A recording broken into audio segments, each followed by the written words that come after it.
Hello students. So today in this fourth week we'll be discussing urban heat, one of the most prominent phenomena recorded in the urban ecosystem. If you remember, in the last class we discussed very two important greenhouse gases, carbon and carbon dioxide and the methane. Today we'll be discussing urban climate, urban heat island and its process and causes, urban boundary layer structure, local climate zones, heat wave, and heat stress. So, these are going to be discussed one by one today. Urban climate. What is urban climate? You know the climate, what it is? Climate is the long term average weather condition for a specific region. Climatological normal, a 30-year period, is considered the standard interval for establishing a climate baseline. So, this climatological normal is a baseline based on which we say, okay, climate is changing, rainfall pattern is different or not. The World Meteorological Organization uses the period of 1961 to 1990 as a normal reference for climate change research. Climate factors, the stable factors, let us first discuss that. These factors influence weather conditions and are relatively stable. Geographic latitude, altitude, land and water patterns, relief, topography, vegetation cover, or land use. But there are some other climatic factors like rain, radiation, precipitation, wind. They are actually the varying climatic factors. So both together creates that climate for that particular area. So climate, if we have to remember, it's a long term, minimum 30 years average of weather data. But that includes also the extreme events. What is urban climate? Now let us have a discussion on that. Urban development fundamentally modifies the local climate, which has been created by nature. So it creates a distinct, different climate that is called as urban climate. And these modifications introduces new environmental risks as well, specific to these cities like heat, like flooding. There are so many different new environmental risks to the cities. What are the key drivers for these urban climate modifications? Land use change. We are changing the urban areas, urban sprawl, and a decrease in the vegetation cover. Materials, we are using more and more non-natural materials like concrete, asphalt, steel that absorb and retain more heat. Anthropogenic heat, waste heat released from vehicles, industry, and buildings, like if we have the HVAC system. Emissions, in the previous class only we have discussed this emissions in detail, the increased greenhouse gases which contributes to broader climate change through its additional pollution and heat. So the phenomena we will be discussing, that is the urban heat island. As I said, it's a phenomena where urban areas are significantly warmer than their surrounding rural areas. Then we say, yes, there is a urban heat island formation. It is one of the most well documented forms of human induced climate modification. The urban heat island effect is not static, it varies in intensity depending on the time of the day, time of the season, or prevailing weather conditions. If there is a strong wind, it will be different. It's like that. Let us see its significance for India.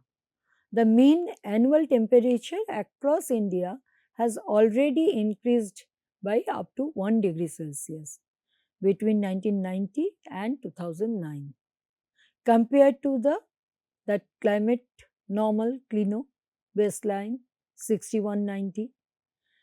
and urbanization is a key contributing factor. So, for India, if urbanization is increasing, if the temperature is also increasing, so you can easily imagine what different type of stress it will create on property, on human health. So, it's very significant phenomena or new risk for the urban India. Now, let us understand this particular process at mesoscale and microscale. When we talk about the scale, microscale, it is in the horizontal scale, it's 100 by 100 meter, something like that. We also talk about in between micro and meso local level, which is around 1 kilometer.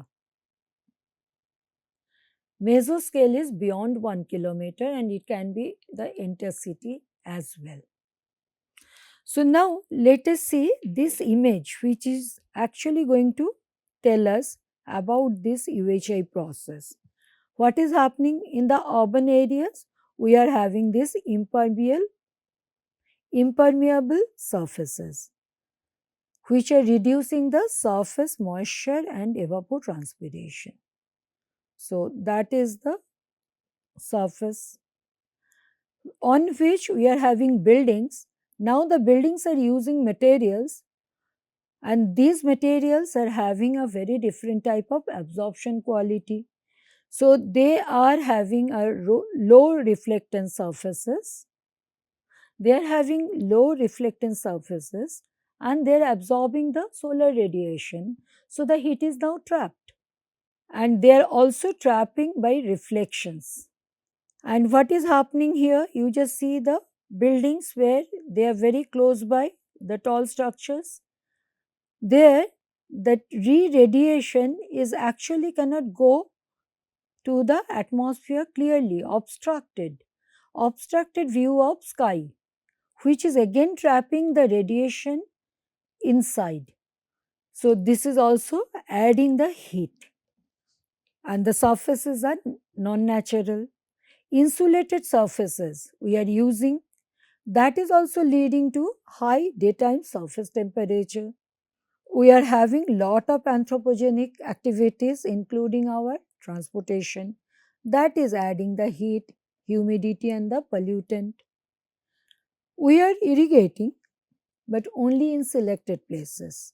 So the scope for evapotranspiration is going less and less. Increase of stored heat by thermal properties and urban materials and increased surface area, impermeable surface area and the type of material we are using. That is actually storing the heat further. So what is happening? When the wind is flowing, that wind is getting slowed because of this building morphology and now they are also coming in contact of hotter surfaces here. So the air temperature is also going high and it is now slowed and it is also having high temperature. So this is something what is happening within the micro scale. And if you notice, there is another dotted line that is the average height of the buildings and the canopies if there are trees. We call it urban canopy layer. So within this urban canopy layer, the behavior has changed. And we can see there are all the processes are actually only aiding for trapping the heat. So that is one of the major problem, major change, transformation we see in the urban areas. So as I said, this is a micro scale discussion. Similar such neighborhoods are there in the urban area, which is creating the total city. So at the mesoscale level, if you try to look at what is happening here, we see it is again creating another layer here. We call it urban boundary layer.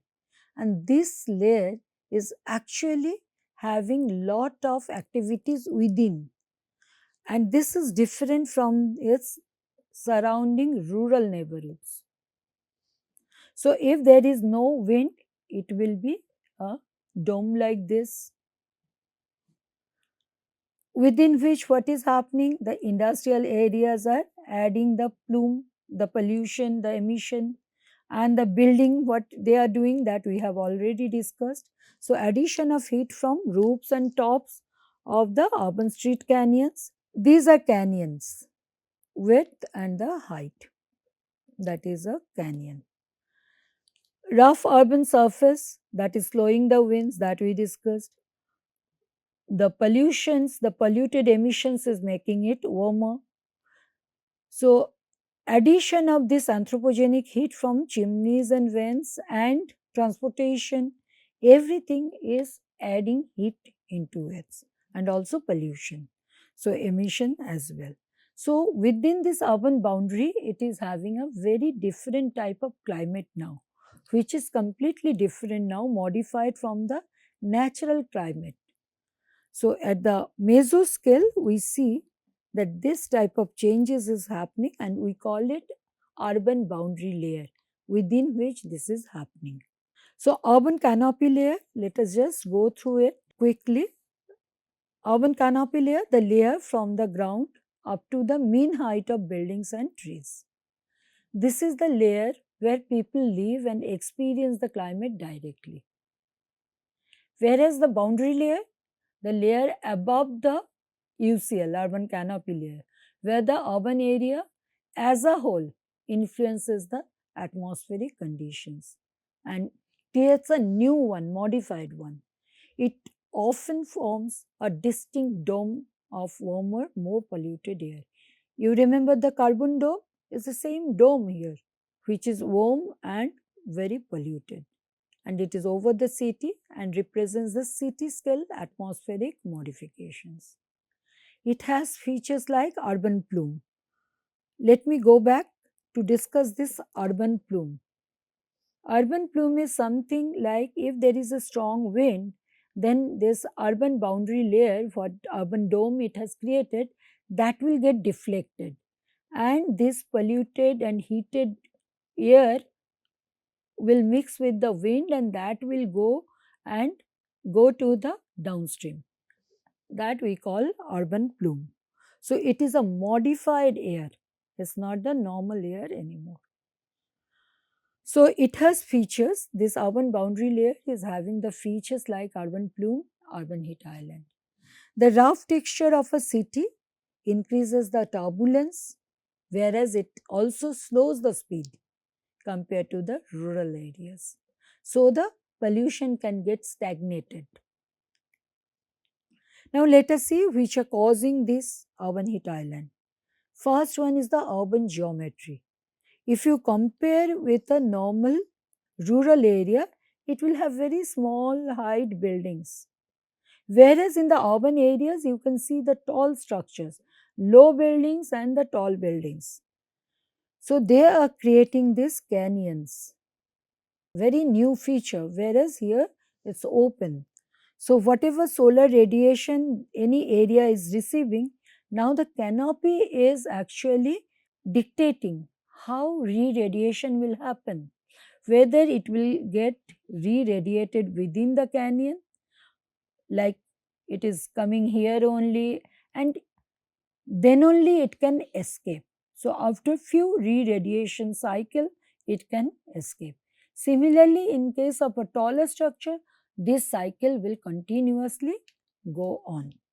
So what we see the geometry is doing, tall buildings create the urban canyons that trap solar radiation through multiple reflections and reduce the sky view factor. The less the canyon can see the sky, less will be the reflection. So thus it limits the escape of heat at night. What the surface materials are doing? They are the new materials, not the natural one. Asphalt, concrete, which are having low albedo, low reflectivity and high thermal capacity. So you can easily imagine that they will absorb and store more solar energy than the natural surfaces. And now the surface area has also increased. You can see that the buildings are taller, so it is having larger surface areas in comparison to a small building. So when we compare the rural versus urban areas, we have already discussed how the evapotranspiration has reduced in the urban areas.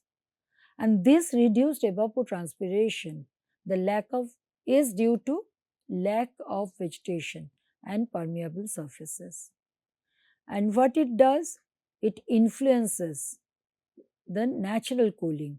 So in the cities, we find very reduced natural cooling from the evaporation and the plant transpiration. Whereas what we find here, anthropogenic heat, waste heat from the transportation, industrial processes and building HVAC system that adds directly to the heat in the urban environment. Now let us discuss the urban boundary layer structure. There are several sub-layers. So we'll be discussing the planetary boundary layer. We have already discussed the urban boundary layer and urban canopy layer, which is the mean top height of buildings. So what is the planetary boundary layer? Where the urban boundary layer is meeting the atmosphere, till that point we say it's a planetary boundary layer. Within urban boundary layer, we know different activities, mixing, re-radiation, emissions, things are happening. So at the mesoscale, which is more than a kilometer in horizontal scale, we can see that this particular image is telling us about the urban, the surface layer, which is inclusive of urban canopy layer and the mixing layer. Now let us see, when we look at one particular part of this mesoscale, that means we pick up a city chunk, one portion of the city, and that is a local scale one. There we can see it more closely, what is happening. This is the urban canopy layer which we already discussed. But just on top of that, lot of activities, the turbulence are going on. We call it roughness sublayer. And we will also see how in the next discussion how other layers are interacting during the daytime and the night time.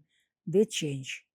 And at the micro scale, as we have already discussed, this canopy layer, it is primarily being controlled by the canyon and the sky view factor. So now let us see a very interesting change, the dynamic part of this urban atmosphere. What happens during the day and what happens during the night.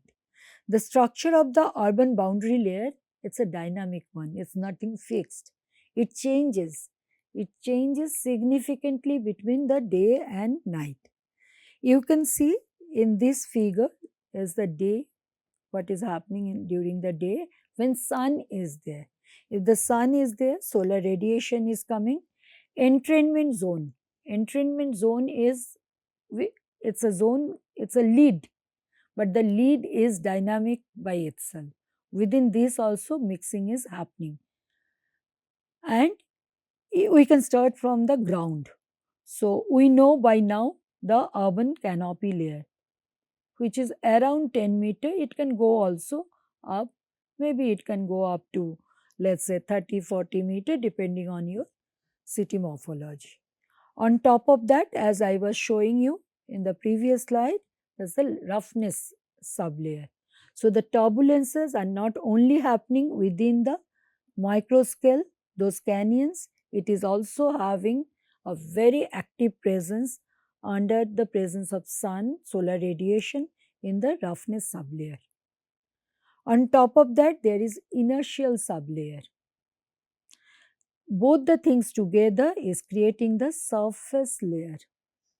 So the total thing is surface layer, which is having the urban canopy layer, roughness sublayer. Roughness sublayer is also having the urban canopy layer and inertial sublayer. But you just see where that built form is very uniform and not so intervening, there the surface layer thickness is more. But where we can see very, very active intervention, there we see the roughness sublayer, that height is much more. So it's having also over the same city, it is going to have a different type of height. On top of that is the mixing layer. The entire thing is the mixing layer. Above 100 meter or so, this urban boundary layer is meeting it. So planetary boundary layer is coming up to this level. And here this mixing layer as well as the entrainment zone. Entrainment zone is as a lid. Beyond that, atmosphere is free from any urban influence. Whatever urban influence is there, it will be only within the urban boundary layer. Even if there are some activities, some influences, that will be kept within the entrainment zone. That's all. But at the night time, when solar radiation is not there, it's a much more stable condition. And there you can see again the urban canopy layer and the roughness sublayer and the inertial sublayer. But can you see how different their heights are now? Completely different from the daytime.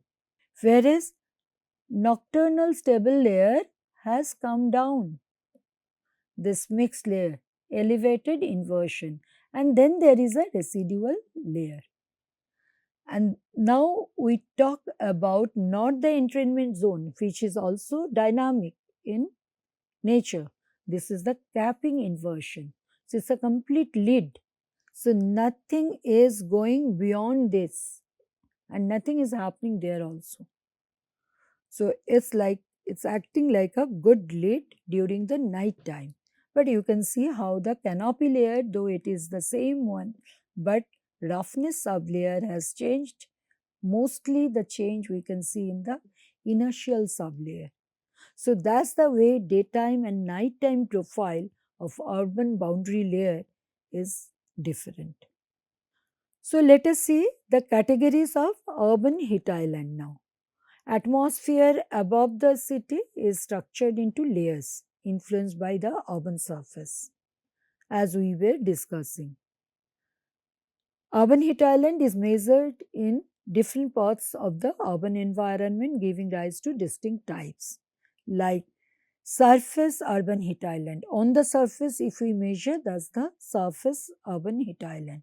Similarly, if below surface, if we measure that, it's a subsurface urban heat island. When we measure it at the canopy level, then it's canopy layer urban heat island. Boundary layer also we can monitor, then it's going to be boundary layer urban heat island. When they are more pronounced, surface one is the daytime, subsurface year round.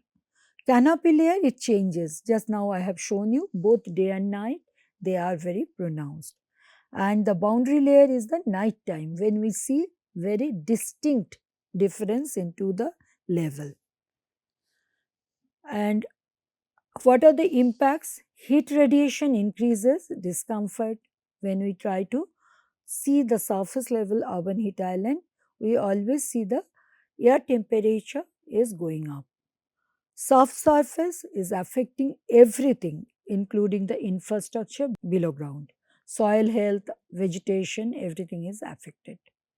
How the canopy layer affects? Canopy layer, you remember, we are using that particular level. So it affects our daily life, and urban temperature regulations is fully influenced by this canopy layer.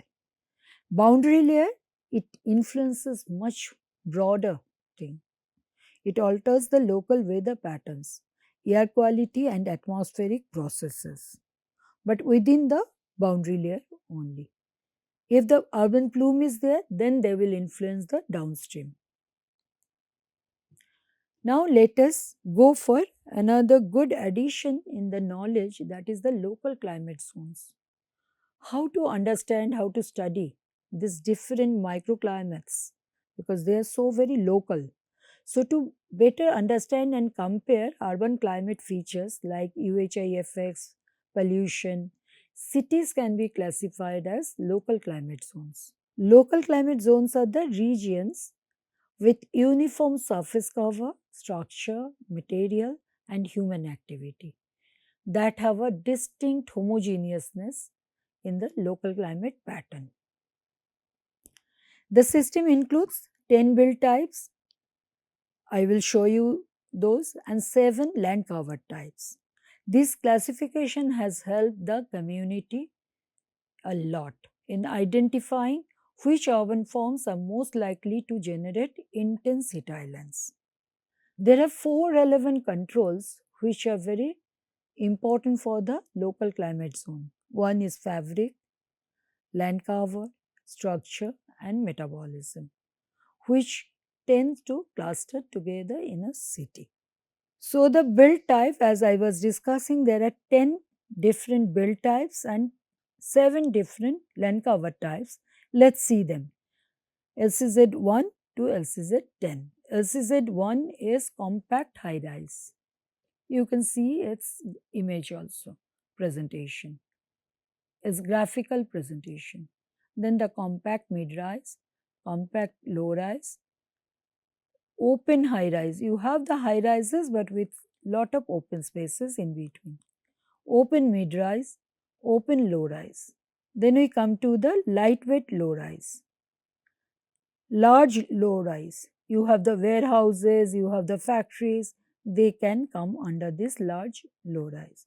Sparsely built in the suburb areas, you may have this type of local climate zones. And the heavy industries, which are creating lot of pollutants, emissions.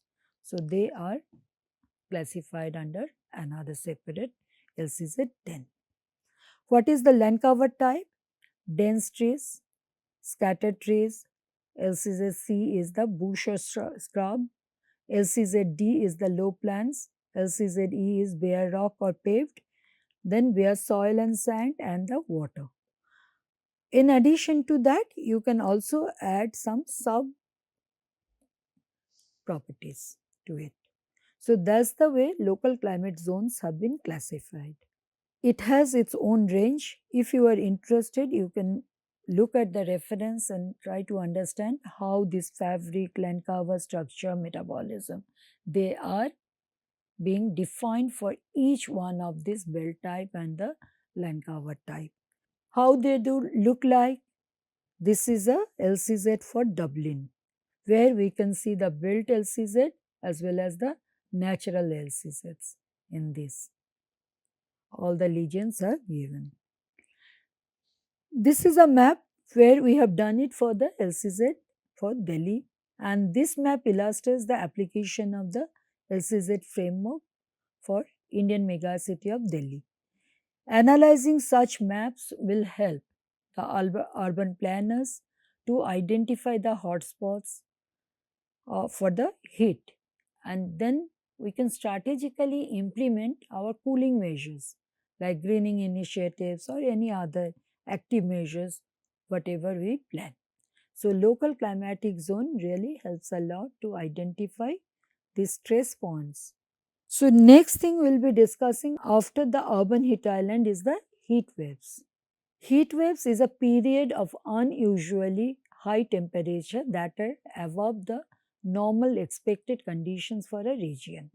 The specific temperature threshold for a heat wave varies by location, and many different countries are having many different type of definition for heat wave ranges because it is based on the local climate history. In India, heat waves typically occur from the March to June, with May being the peak month. The impact of a heat wave is intensified by other meteorological factors like high humidity, high wind speed, and you can easily imagine in an area where already there is a high UHI intensity and heat wave has come, what is going to happen to the settlement. The IMD uses a specific set of criteria to declare a heat wave based on temperature thresholds and departure from the normal. Let us see that how IMD defines. You know IMD, Indian Meteorological Department. So IMD criteria for heat wave, the basic condition is maximum temperature must reach at least 40 degrees Celsius for the plains and at least 30 degrees Celsius for hilly regions. When the heat wave will be declared, a basic condition is met, that is at least 40 degree or 30 degree. Then the next set of conditions are the temperature range has to be a departure from their normal of that particular place. 4.5 degrees Celsius to 6.4 degrees Celsius above the long term average. Clino, you remember? So, above that average. Or actual maximum temperature which is more than 45 degrees Celsius. So, then the heat wave will be declared. When the severe heat wave will be declared, if the departure from the normal is more than 6.4 degrees Celsius above the long term average, or actual maximum temperature is equal or more than 47 degrees Celsius. So, the condition is this criteria must be met in at least two stations within a meteorological subdivision for 2 consecutive days. Then only this declaration will be by the IMD. IMD criteria for warm night, because not only the heat wave, that high temperature is significant for human health, even the warm night can also be very stressful for the people. So now IMD has also defined the warm nights. High nighttime temperatures prevent the human body from recovering from daytime heat stress, significantly increasing the health risk. So now this warm night concept has been propagated by IMD.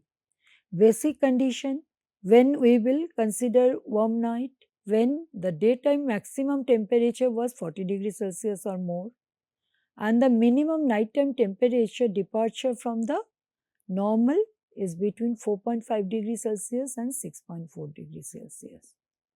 Very warm night, the minimum temperature departure from normal is more than 6.4 degrees Celsius. So, you can easily understand now, if there are 2 consecutive warm nights, then that particular area has a probability to be declared as a heat wave condition. So, now let us see the differences between heat wave and urban heat island. They are completely two different things, I know, but then also people get confused. So, it's good to see what are the differences. Heat wave is caused by large scale meteorological system, whereas UHI is a localized urbanization factor. If urbanization is not there, UHI will not be there. And we have already studied who can influence it: materials, geometry, lack of green space, etc. In the spatial scale, heat wave is a regional scale phenomena, whereas UHI is confined to the city and its immediate surroundings only. In the temporal scale also there are differences.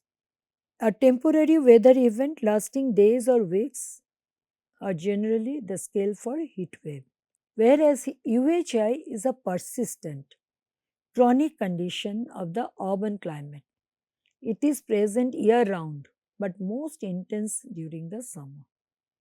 So that's the way we can always remember the difference between heat wave and urban heat island.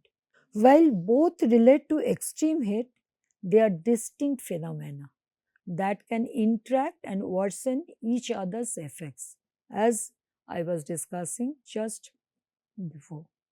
Now let us come to the impact side of it: heat stress. Health impact of heat stress. Heat stress occurs when the body cannot dissipate enough heat, causing its core temperature to rise. A rise of just 3 degrees Celsius above the normal core temperature can become lethal. People may even collapse.